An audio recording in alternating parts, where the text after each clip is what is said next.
मित्रों नमस्संस्कृताय। हम लेके आए हैं आपके लिए दूसरा संस्कृत का प्रैक्टिस सेट जो है दूसरा व्यंजन प्रकरण से। उसमें जो है पहला क्वेश्चन है हमारा, वे वर्ण जो स्वतंत्र रूप से नहीं बोले जा सकते अर्थात जिनका उच्चारण स्वर की सहायता के बिना नहीं हो सकता है वे कहलाते हैं। ए ऑप्शन ह्रस्व स्वर, बी ऑप्शन प्लुप्त स्वर, सी ऑप्शन दीर्घ मात्रा, डी ऑप्शन व्यंजन। तो हमने बताया था वे वर्ण जो स्वतंत्र रूप से नहीं बोले जा सकते अर्थात जिनका उच्चारण स्वर की सहायता के बिना नहीं हो सकता वे कहलाते हैं। तो क्या कहलाते हैं? पहला क्वेश्चन का जो है राइट आंसर क्या होगा? D option. व्यंजन जो ऐसे हैं वो स्वरों के बिना नहीं बोले जा सकते हैं। ठीक है, हमारा राइट आंसर डी ऑप्शन सही होगा। अगला क्वेश्चन है, संस्कृत व्याकरण में जो शुद्ध व्यंजन वर्ण होंगे अर्थात पहला को दूसरा क्वेश्चन क्या है, संस्कृत व्याकरण शास्त्र में जो शुद्ध व्यंजन वर्ण होंगे उन्हें किसके साथ लिखा जाता है? उपध्मानी के साथ, बी ऑप्शन जिह्वामूली के साथ, सी ऑप्शन हलंत के साथ, डी ऑप्शन स्वरों के साथ। तो इसका राइट आंसर क्या होगा कि जो हमारे शुद्ध व्यंजन वर्ण होंगे उन्हें किसके साथ लिखा जाता है? तो शुद्ध व्यंजन वर्ण होते हैं वो किसके साथ लिखे जाते हैं? इसका राइट आंसर होगा आपका हलंत वर्ण के साथ।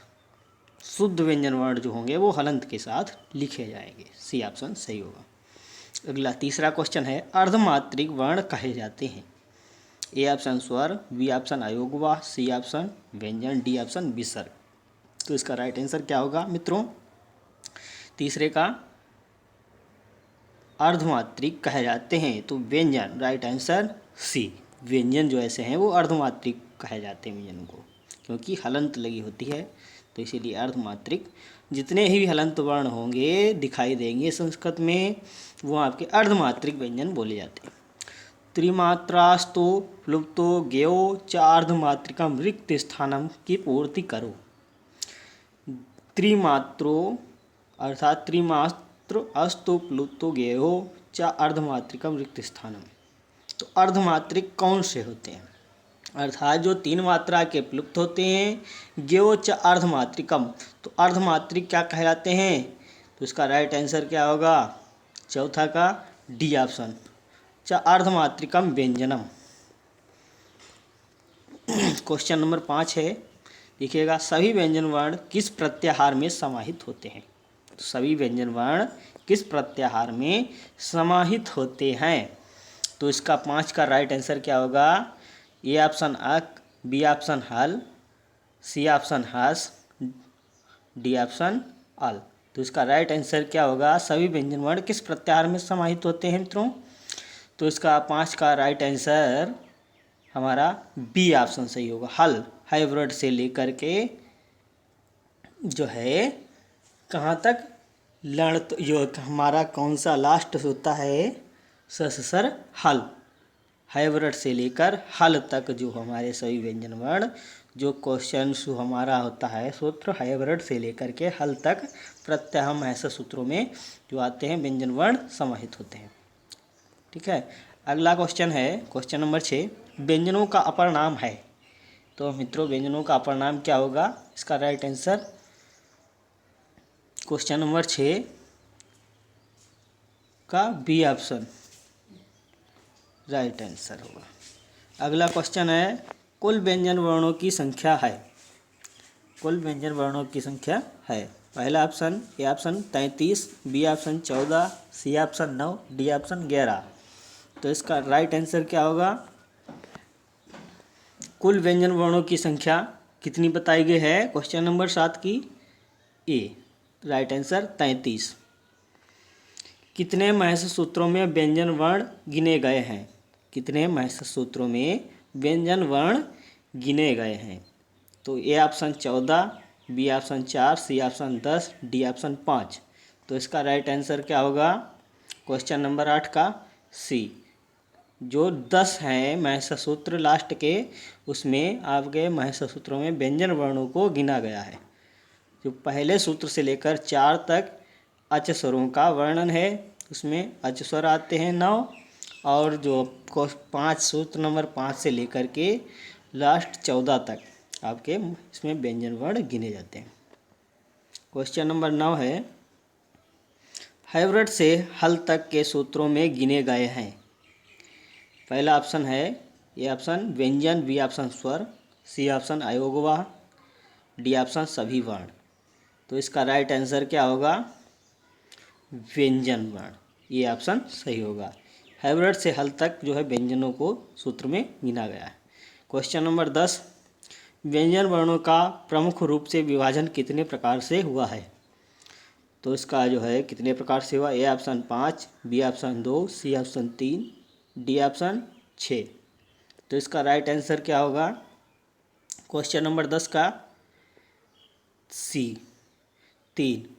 व्यंजन वर्णों का जो है प्रमुख रूप से विभाजन 3 प्रकार से हुआ है। सी ऑप्शन सही होगा। अगला क्वेश्चन नंबर 11, व्यंजनों का भेद नहीं है।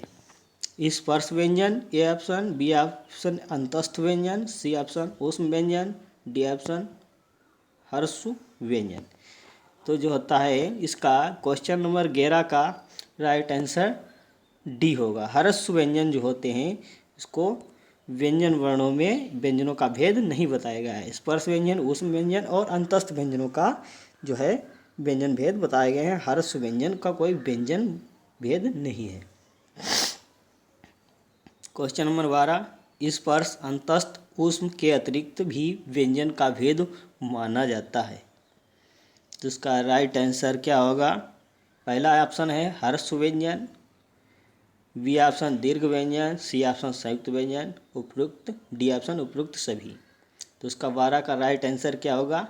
जो स्पर्श, अंतस्थ, ऊष्म के अतिरिक्त भी व्यंजन का भेद माना जाता है। तो इसका राइट आंसर सी ऑप्शन होगा। संयुक्त व्यंजनों को जो है इसके भी अतिरिक्त भी भेद माना जाता है।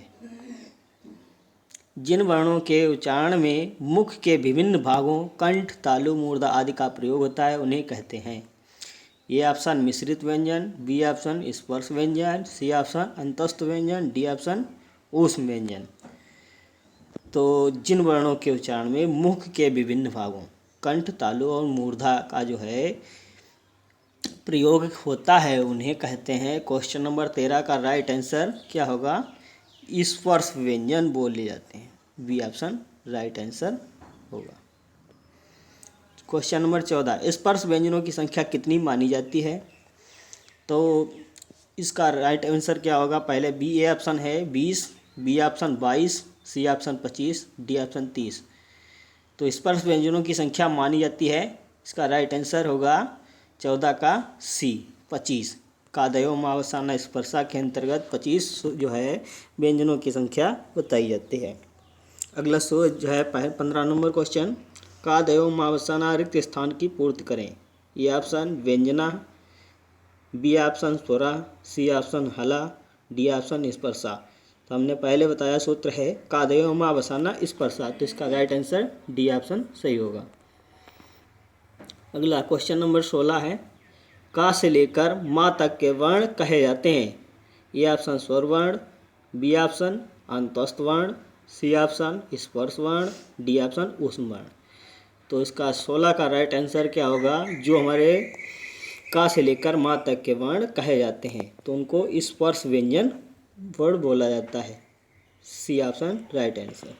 क्वेश्चन नंबर 17 है, जो वर्ण कंठ, तालु, मूर्धा, दंत आदि स्थानों को स्पर्श करने के बाद उच्चरित होते हैं इसलिए उन्हें कहते हैं जो कंठ, तालु जो अर्थात जो भी वर्ण हमारे उच्चरित होते हैं स्पर्श स्थानों से उच्चरित होते हैं इसलिए उन्हें कहते हैं। क्या कहते हैं? 17 का राइट आंसर होगा स्पर्श वर्ण। ये ऑप्शन सही होगा। स्पर्श वर्ण बोले जाते हैं। अंतस्थ वर्ण किस प्रत्याहार के अंतर्गत आते हैं? तो अंतस्थ वर्ण ए ऑप्शन सल, बी ऑप्शन यण, सी ऑप्शन अच, डी ऑप्शन हल। तो किस प्रत्याहार के अंतर्गत आते हैं अंतस्थ वर्ण? इसका राइट आंसर क्या होगा? यण प्रत्याहार के अंतर्गत जो है अंतस्थ वर्ण आते हैं। अंतस्थ रिक्त स्थान की पूर्ति करें।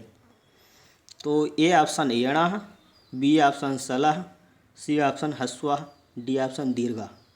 तो सूत्र क्या था? अणु अंतस्थः रिक्त स्थान की पूर्ति। तो इसका राइट आंसर होगा ए ऑप्शन यणा अंतस्थः। 20 क्वेश्चन नंबर 20 है, अंतस्थ व्यंजन कितने हैं? तो A option 2, B option 3, C option 4, D option 5। तो इसका राइट आंसर अंतस्थ व्यंजन जो है संख्या कितनी होती है? 4, सी ऑप्शन इसका राइट आंसर। अगला है अंतस्थ व्यंजन वर्ण कौन कौन से हैं? अंतस्थ व्यंजन वर्ण कौन कौन से हैं? तो कौन से होंगे मित्रों? ए ऑप्शन स ह, बी ऑप्शन या व र ला, सी ऑप्शन छ त्र ज्ञ और हा, और डी ऑप्शन में उपयुक्त में से कोई नहीं। तो इसका राइट आंसर क्या होगा? या व र ला अंतस्थ व्यंजन के अंतर्गत गिने जाते हैं। अगला है क्वेश्चन नंबर 22, उष्माणा रिक्त स्थान की पूर्ति करें। तो इसका राइट आंसर होता है, सूत्र में बताया गया सलोष्माणा, सल प्रत्याहार के अंतर्गत जो है उष्म वर्ण आते हैं। ये ऑप्शन इसका राइट आंसर होगा। उष्म व्यंजन वर्णों की संख्या है, A option 2, B option 4, C option 5, D option 6। तो क्वेश्चन नंबर 23 का राइट आंसर क्या होता है? उष्म व्यंजन वर्ण की संख्या 4 बताई गई है। तो इसका राइट आंसर होगा बी ऑप्शन सही होगा। उष्म वर्ण किस प्रत्याहार के अंतर्गत आते हैं? तो ए ऑप्शन सल, बी ऑप्शन यण, सी ऑप्शन अच, डी ऑप्शन हल प्रत्याहार। तो जो है सलोष्माणा ये सूत्र है, तो इससे उष्म वर्ण आते हैं सल प्रत्याहार के अंतर्गत। तो राइट आंसर इसका ए ऑप्शन सही होगा। स ह इन व्यंजन वर्णों की परिगणना होती है, अर्थात जो हमारे उष्म व्यंजन वर्ण हैं इन वर्णों की परिगणना किस में होती है? किस व्यंजन वर्णों की जो है परिगणना किस सूत्र के अंतर्गत होती है? किस व्यंजन वर्ग में? उष्म व्यंजन में, ए ऑप्शन, बी ऑप्शन अंतस्थ व्यंजन में, सी ऑप्शन अयोगवाह में, डी ऑप्शन संयुक्त व्यंजन में।